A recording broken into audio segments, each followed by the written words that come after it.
Assalamualaikum warahmatullahi wabarakatuh. Kita bertemu lagi bersama Hana Susanti dalam membahas tentang permasalahan informasi penting dalam ceramah. Informasi dalam ceramah dan menyusun bagian penting. Ceramah merupakan interaksi, komunikasi lisan semacam pidato yang bertujuan memberikan nasihat dan petunjuk-petunjuk. Pada kesempatan ini, kita akan membahas dua jenis ceramah. Pertama, ceramah secara umum.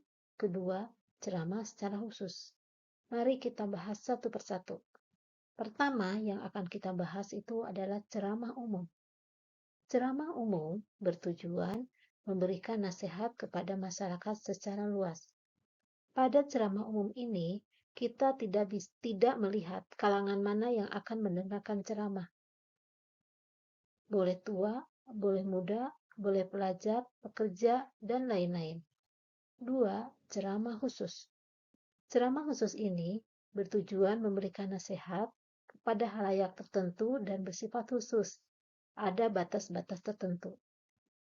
Pada ceramah khusus ini, tidak semuanya boleh mengikuti ceramah, karena pada ceramah ini dibatasi oleh batas-batas mana yang harus atau bisa mengikuti ceramah khusus ini.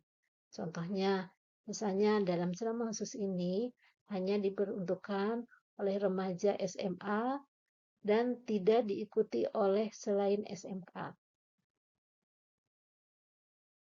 Ciri-ciri informasi dalam ceramah. Ada beberapa ciri-ciri yang harus kita ketahui dalam informasi dalam ceramah. Satu, harus jelas. Apa yang dimaksud harus jelas di sini yaitu bahwa penjelasan dalam ceramah itu tidak bertele-tele, harus jelas dan mudah difahami. Dua, harus lengkap. Apa yang dimaksud dengan harus lengkap itu? Harus lengkap artinya pembahasan itu dari awal sampai akhir harus tuntas, tidak boleh terpotong. Tiga, harus logis. Yang dimaksud harus logis di sini adalah harus masuk akal, bukan rekaan atau bukan daya hayal si ceramah itu sendiri. Artinya, di saat penceramah memberikan informasi, harus betul-betul masuk akal dan bukan hayalan si penceramah itu. Jadi, di saat si penceramah itu memberikan informasi yang diberikan kepada pendengar, di sini penceramah harus memberikan informasi yang betul-betul masuk akal dan mudah dimengerti oleh pendengar itu sendiri. 4. Mudah difahami. Di sini, si penceramah harus pintar menggunakan bahasa apa yang akan digunakan. Bahasa yang akan dipergunakan, jangan menggunakan istilah-istilah yang mempersulit atau sulit untuk dipahami oleh pendengar. Makanya dari itu, si penceramah harus bisa mencari kata-kata yang bisa dipahami semua orang. Jangan terlalu banyak menggunakan istilah-istilah yang sulit dipahami oleh setiap orang. Manfaat ceramah dalam segi pembicara. 1. Melatih keterampilan berpikir. Dalam hal ini, si pembicara dalam ceramahnya harus betul-betul terampil, harus betul-betul mampu berpikir cepat. Bagi siapa yang diajak bicara oleh kita, kita harus tahu kalangan mana yang diajak bicara oleh kita. Kita harus mampu berpikir dengan cepat bahasa yang kita pilih, sehingga mudah diterima oleh si pembicara itu sendiri. Melatih mental. Melatih mental di sini, kita harus siap. Kita harus siap dengan materi yang kita miliki. Kita harus siap siapa pendengar di saat kita berceramah itu. Kita jangan merasa rendah diri karena yang mendengarkan itu usianya lebih tua, pendidikannya lebih tinggi. Nah, di sini kita dilatih menjadi mental yang kuat.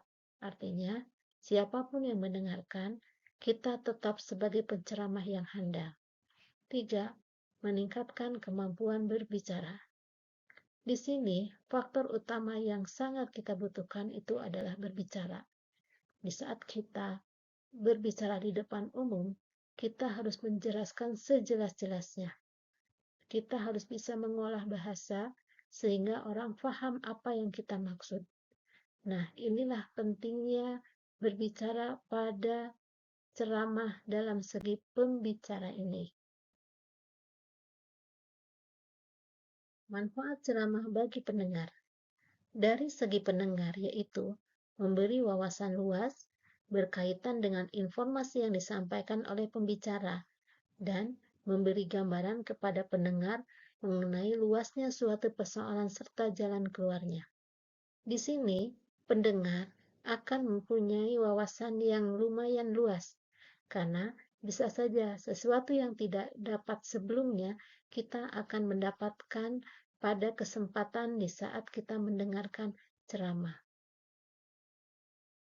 Ciri-ciri ceramah. 1. Ada seorang pembicara dan kelompok pendengar yang sudah dipersiapkan. 2. Ada ide yang disampaikan dengan lisan. 3. Ada kesempatan bertanya bagi pendengar yang harus dijawab oleh pembicara atau penceramah. 4. Ada alat-alat peraga yang dipakai untuk menjelaskan isi atau materi ceramah. 8 hal yang harus diperhatikan saat berceramah. Berhasil tidaknya kegiatan ceramah di hadapan halayak, baik ceramah khusus maupun umum, banyak ditentukan oleh kesiapan dan pembawaan si pembicara. Selain itu, situasi pun sangat berpengaruh. 1. Kuasai materi. 2. Tunjukkan penampilan yang menarik. 3. Bicaralah dengan singkat, padat, dan jelas. 4. Gunakan intonasi dan mimik wajah yang tepat. 5. Gunakan gerak tubuh yang wajar. 6. Kendalikan ketegangan. 7. Gunakan bahasa yang baik dan benar. 8. Jangan terpaku pada teks.